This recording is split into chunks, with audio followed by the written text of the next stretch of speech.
संतान बिगड़ती है, पहला दोष माँ का, दूसरा दोष पिता का है। पिता सेकंड नंबर पर है, क्योंकि बच्चों के बारे में जितना माँ को पता होता है उतना तो परमात्मा को भी नहीं पता होता।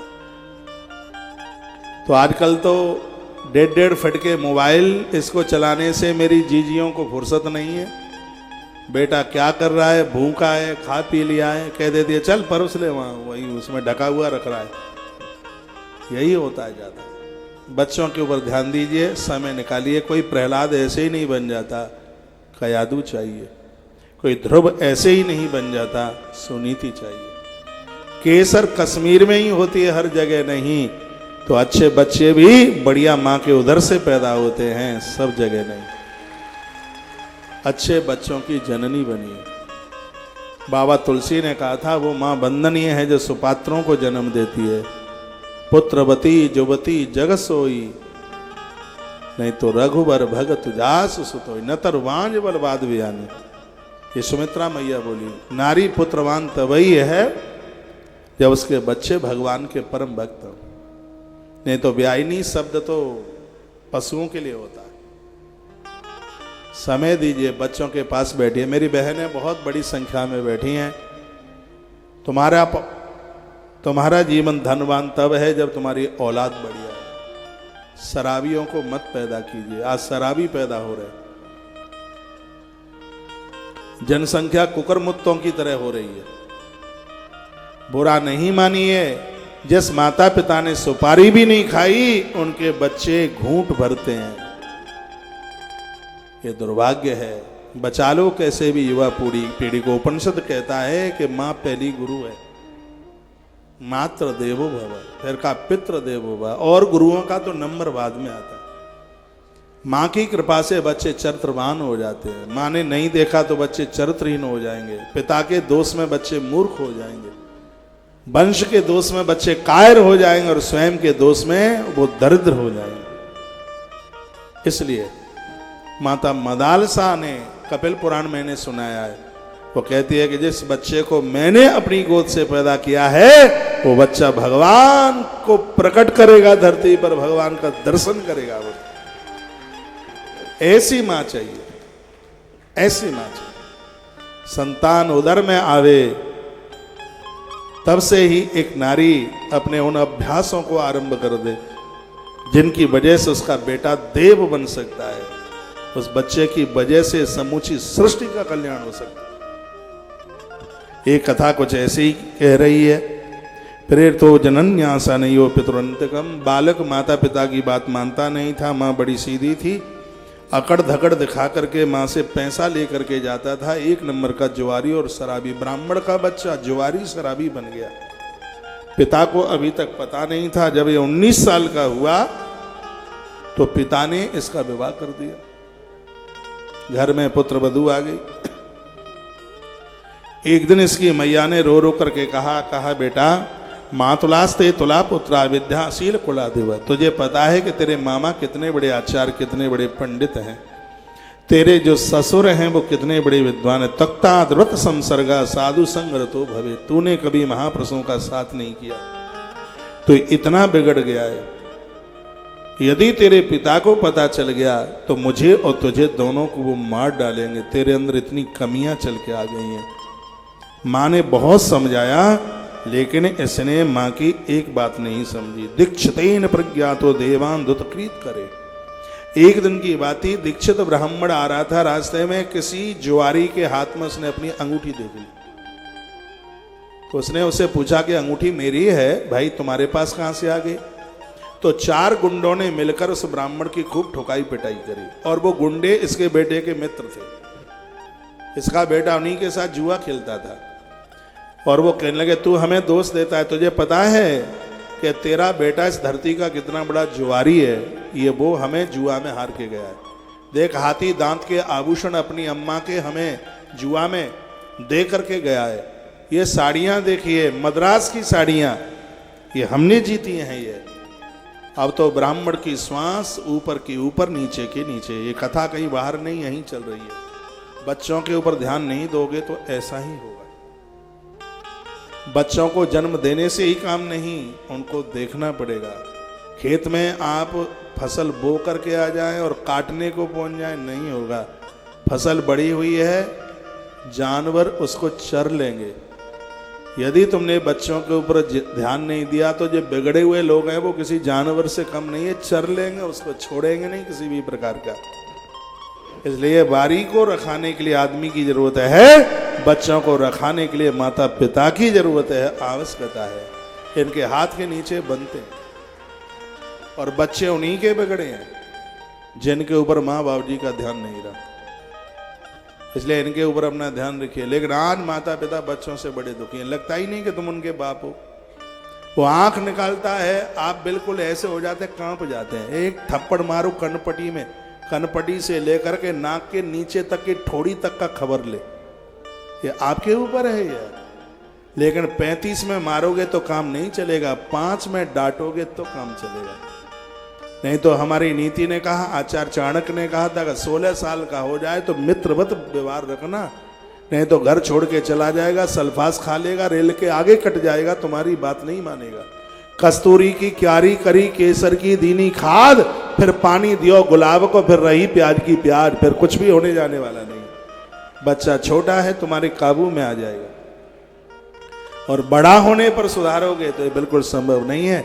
लकड़ी पक जाती है, लपती नहीं, टूट जाती है। और हरी लकड़ी को कहीं से भी आप लफा सकते हो, झुका सकते हो। बच्चे छोटे हैं, इनके ऊपर असर होगा। छोटे बच्चे कोरे कागज की तरह होते हैं। जिस कागज पर पक्का, जिस कागज के ऊपर पक्का लिख गया है, कागज फट जाएगा लेकिन वो मिटेगा नहीं। बच्चे बड़े हो गए हैं, घर छोड़ देंगे, तुम्हारी बात नहीं मानेंगे। छोटे छोटे बच्चे कोरे कागज की तरह है, इसके ऊपर जो लिख दोगे बच्चे वही बन जाएंगे, वही बन जाएंगे। इसलिए सिर्फ धन कमाना आपका काम नहीं, इन बच्चों को संभालना, इन्हें योग्य बनाना, ये सबसे पहले आपकी जिम्मेवारी है। माँ जीजाबाई ने अपने बच्चे को पढ़ाया था। जिसके ऊपर कृपा माँ की हुई थी, उसी के ऊपर कृपा गुरु समर्थ की हुई थी। मैं उस छत्रपति की बात कर रहा हूं जिसने यवनों की नाक में नकेल डाल दी थी। जहां से छत्रपति शिवाजी चलते थे, वहां से यवन रास्ता छोड़कर के घर में घुस जाते। कहा, बेटा बाहर मत निकलना, तलवार लेकर के शिवा निकल पड़ा है घर से। ये हालत यवनों की हो गई थी। ऐसा जे 2 महापुरुष ऐसे धरती पर क्षत्रियों में पैदा हुए, एक महाराणा प्रताप और एक छत्रपति शिवाजी। धरती इनके ऋण से कभी मुक्त नहीं हो सकती। यदि ये 2 ना होते तो हिंदुत्व की संज्ञा समाप्त हो जाती। जो घास की रोटी खाने को तैयार हो गया, मैंने उदयपुर में कथा करी है, वहां का मैंने इतिहास पढ़ा है।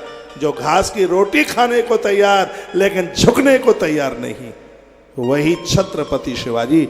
युद्ध लड़ते लड़ते महाराठा से इन्होंने खदेड़ा और यहां मथुरा में आकर के इतना घमासान युद्ध हुआ, जिस समय यवनों के चारों तरफ चंगुल में घिर गए। उन्होंने नेत्र बंद करके गणेश का ध्यान किया। मथुरा के पास जयसिंहपुरा है, वहां भगवान गजानंद प्रकट हो गए। तो देखा यवनों ने एक ही जगह पर हजारों हजारों शिवा दिखाई दिए और वो युद्ध छोड़ करके भाग गए। इष्ट की भी कृपा, निर्भय था ये महापुरुष, मरने का कोई भय नहीं था। हम भाग्यशाली हैं, ऐसे देश में हमारा जन्म हुआ है जो देश चाणक्य का है। ऐसे देश में हम जन्मे हैं जो देश व्यास का है। ऐसे देश में हम जन्मे हैं जो देश दुर्वासा का है। ऐसे देश में हम जन्मे हैं जो देश भगवान परशुराम का है। हम ऐसे देश में जन्मे हैं जो देश छत्रपति शिवाजी और महाराणा प्रताप का है, जो देश अग्रसेन महाराज का है, जो देश राजा भोज का है, जो देश गुरु नानक देव का है, जो देश रहीम दास और रैदास का देश है। ऐसे देश में हमारा जन्म हुआ है। जो देश बाबा तुलसी का है, ऐसे देश में जन्म लेना हमारे लिए बड़े सौभाग्य की बात। मैं यहां सकल समाज में बैठे हुए इस गुणनिधि की कथा से निवेदन करना चाहूंगा, अपने बच्चों के ऊपर पूरा ध्यान रखना। यदि आपके बच्चे ठीक हैं तो आपसे धनपति कोई और दूसरा नहीं। और मैं आपको निवेदन कर दूं, ये संपूर्ण आयोजन है, ये कार्यक्रम है, ये पूरा का पूरा गोवंश के लिए है, गौ माता के लिए है। यहाँ से वृंदावन कोई बहुत ज़्यादा दूर नहीं है। जब भी आप बांके बिहारी जी महाराज का दर्शन करने को आते हैं, यमुना एक्सप्रेस से वृंदावन की तरफ आप चलते हैं तो एक्सप्रेस से 1 किलोमीटर आगे चलेंगे तो बाएं हाथ पर मथुरा लक्ष्मी नगर के लिए एक सड़क जाती है। वहाँ से 1.5 किलोमीटर 1 किलोमीटर ही आगे चल करके विशाल काय गौतीर्थ तुलसी तपोवन गौशाला लगभग 250 बीघा जमीन में जिसका निर्माण चल रहा है। 3 मंजिल की गौशाला बन रही है, नीचे भी गौसदन, ऊपर फिर उसके ऊपर। मेरे पास में रोजाना तस्वीरें आती हैं। गौ माता बड़े आनंद में है और ये सत्य है। लंपी जैसी बीमारी में अकेले राजस्थान में 10 लाख गाय खत्म हो गई। कोई मुझसे हाथ में गंगा जल लेकर के सौगंध ले ले, लंपी की बीमारी में इस गौशाला में एक गैया भी खत्म नहीं हुई। गाय के ऊपर इतना ध्यान है। यहाँ तो बूढ़ी गाय की ही मृत्यु होती है। हमारा पैसा गाय की बीमारी पर खर्च होता ही नहीं है ज़्यादा, क्यों? गैया बीमारी ही नहीं होती, उसकी देख रेख कितनी होती है। पानी से लेकर के भोजन आहार तक पूरा ध्यान दिया जाता है। हमारे यहाँ ग्वारिया बहुत अच्छे हैं, ताली बजा सको तो उनके लिए ताली जरूर बजाना। इतने मेहनती हैं, अपने परिवार के साथ रह रहे हैं। गौशाला 3,500 कमरे बना रही है ग्वारियों के लिए, क्योंकि इस गौशाला में 10,000 ग्वारिया काम करेंगे, क्योंकि एक ग्वारिया 10 गाय ही संभाल पाता है। तो 1 लाख गायों के लिए 10,000 तो ग्वारिया चाहिए। एक कमरे में 3-3 लोग रहेंगे, वो 3 लोग 4 लोग, तो इतने कमरों की जरूरत है। हम गौशाला का सदन आगे बढ़ाते हैं, उससे पहले भूसा गोदाम और ग्वारियों के कमरे बनवाते हैं। ग्वारिया ठीक से उनको सुविधा मिलेगी तो ये होली दिवाली पर भी गौशाला छोड़ के नहीं जाएंगे। और हमारे यहाँ ग्वारिया होली दिवाली वहीं करते हैं। कहते हैं घर में मन नहीं लगता, जो हमारा मन यहाँ लगता है। ये हमारा भाग्य है कि उनको इतनी सुविधा गौ माता की कृपा से दी जा रही है। 3,500 कच्छ कहने में ही जीव अटकती है। बनकर के तैयार हो बहुत बड़ी बात है, लेकिन वो काम बहुत जोर से चालू हो गया। और ये सत्य है, ये गौशाला हर महीना 3.5 करोड़ रुपया खर्च करती है सेवा कार्यों में, निर्माण कार्यों में। और वह कोई नोट छाप, मेरी तरफ देखिए, हमारे मध्य में महाराज श्री जी राधिका दास जी महाराज जी पधारे हैं, जिनकी अभी मैं चर्चा थोड़ी देर पहले कर रहा था। ये बोल रहे थे कि 3 दिन में रहा सफर में, मेरे माथे में बड़ा दर्द हो रहा था, लेकिन जैसे ही तुमने गदा, फिर लगाता हूं, उसे ढको रखो। हाँ, कहते हैं मेरे सिर का दर्द ही बंद हो। बैठिए, थोड़ा सा ध्यान आपका मेरी तरफ हो। मैं एक यहां से अनाउंस करने के लिए जा रहा हूं, जहां तक मुझे लोग सुन पा रहे हैं उस देश में बहुत ठेकेदार काम करते हैं। गौतीर्थ तुलसी तपोवन गौशाला एक टेंडर निकाल रहा है।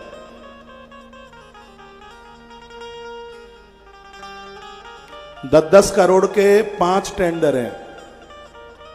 जितने भी ठेकेदार बड़े से बड़े हैं, जिनके रेट कम से कम हमारे पास में आएंगे और उनको 18 महीने में ये काम करके देना है, गौ माता के गौ सदन निर्माण के लिए, बड़े बड़े हॉल 3 मंजिल तक बनाने के लिए, तो हमारी वेबसाइट पर वो अपना फॉर्म लिख करके और अपने रेट, जो हमें कम से कम रेट, सिर्फ लेबर वर्ग का काम आपसे कराना है, क्योंकि हमारे यहाँ सरिया 1 नंबर का लगता है, सीमेंट 1 नंबर का लगता है, और ठेकेदार मटेरियल के साथ सब गड़बड़ी करते हैं।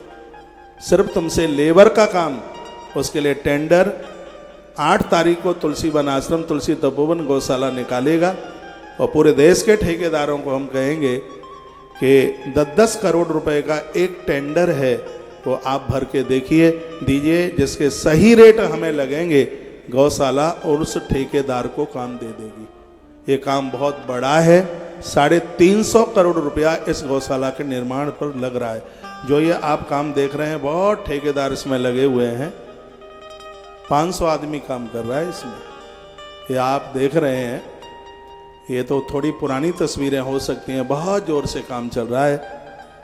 हर महीने में 125 टन सरिया लग रहा है। 125 टन माना रखता है, 42-43 टन की गाड़ी आती है। 3 गाड़ियां लग जाती हैं 1 महीने में, इतनी जोर से ये काम चल रहा है।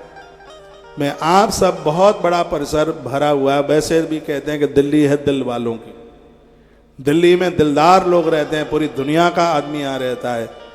यदि आप गौ भक्त हैं और आपको लगता है कि वर्तमान समय में गौ माता को बचाना बहुत ज़्यादा जरूरी है, आप बढ़ चढ़ करके इसमें योगदान कीजिए। आप लाख रुपए लायक हैं तो लाख रुपए का सहयोग कीजिए। ये गौ माता कभी आपको चौड़े में नहीं रहने देगी। यदि वो माँ वो बहन इस परिसर में बैठी है तो एक बार खड़े हो करके वो अपनी शकल वहाँ से हमें दिखाएगी। जिसने मुझे आज कहा था महाराज जी हम किराए के मकान में रहते थे, आपकी कथा हमने सुनी, हमने गौ माता को प्रार्थना की, हे माँ पहले तू मेरे बच्चों को छत दे दे, फिर मैं तुझे छत देने के लिए महाराज के पास पहुंचूंगी। उसका बड़ा भव्य मकान बन गया है। आज वह एक गौ माता के लिए छत का पैसा देने के लिए आई है। यदि परिसर में यदि वो बैठी हो तो एक बार यदि तुम खड़े हो जाओगे तो पांडाल समझेगा कि महाराज बिल्कुल व्यासपीठ से सत्य बोल रहे हैं। देखो ये बहन खड़ी हो गई है, ताली बजाइए। वो कोने में खड़ी है वो बहन जिसने गौ माता को प्रार्थना की थी, कहा था कि हे गैया मैया तू मेरे बच्चे को छत दे दे, हे माँ मैं तुझे छत देने के लिए महाराज के पास आऊंगी। और आज उसने गौ माता के एक छत के लिए सहयोग किया है। एक छत के लिए सहयोग सिर्फ 7,000 रुपए का सहयोग है। 3 गायों के लिए 21,000 रुपए का सहयोग है। 11 गायों के लिए 71,000 रुपए का सहयोग है। और 25 गायों के लिए 1.5 लाख रुपए का सहयोग है। जैसे आपसे व्यवस्था बने वैसे आप जरूर कीजिएगा। कमाने के लिए आपके पास पूरा जीवन होगा, लेकिन यह आयोजन बार बार नहीं हो पाएगा। ये गौ माता की कृपा से गैया मैया ने ही अपने प्रथम गौ महामहोत्सव के लिए करतार नगर दिल्ली की धरती का चुनाव किया है। ऐसे चूक मत जाना। आप किसी भी गुरु भगवान के भक्त हैं।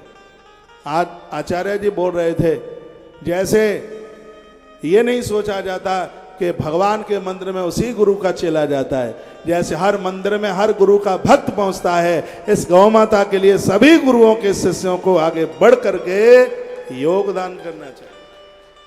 इस धरती का बहुत अद्भुत काम होने वाला। 2024 चल रही है, आने वाले 5-4 साल में देखिए कि इस धरातल पे कितना बड़ा काम होने वाला है। हमने 2017 में कथा समय पर बादली क्षेत्र में करी। गौशाला के पास में 1 इंच भी जमीन नहीं थी। बामन पुराण की कथा कही थी। हमने कहा था कि वृंदावन में गैया ठोकर मारे हुए घूम रही है। यदि आप लोग सहयोग कर दें तो वृंदावन की धरती पर एक भव्य गौशाला बन जाए। आह्वान किया, लोगों ने बढ़ चढ़ करके सहयोग किया। 2019 में गौशाला का उद्घाटन हो गया, इतने कम समय में। अभी कोई बहुत ज्यादा समय नहीं, उससे पहले तो हम मंडला की गौशाला के लिए काम करते रहे। रात दिन रात लगे हुए हैं। हर सूर्य भगवान की प्रातः की किरण हमारे लिए एक नया उत्साह लेकर के आती है। आज जितना भी जन समूह हमें सुन पा रहा है, सामने कार्यालय है, उस कार्यालय में आप सहयोग करेंगे। खूब बढ़ चढ़ करके कीजिए, खूब कीजिए, जोर से कीजिएगा। आज ही तुलसी तपोवन गौशाला ने 7.5 लाख रुपए के गद्दे चंडीगढ़ से खरीदे। जो मैं कह रहा हूं वही सही है। 7.5 लाख रुपए के 500 गद्दे, 1,500 रुपए का एक गद्दा है। मुझे लगता है सबसे बड़ा तो सैयदान है। ये मंडला की गौशाला आप देख रहे हैं टीवी में, ये भी बड़ी अद्भुत बनी है।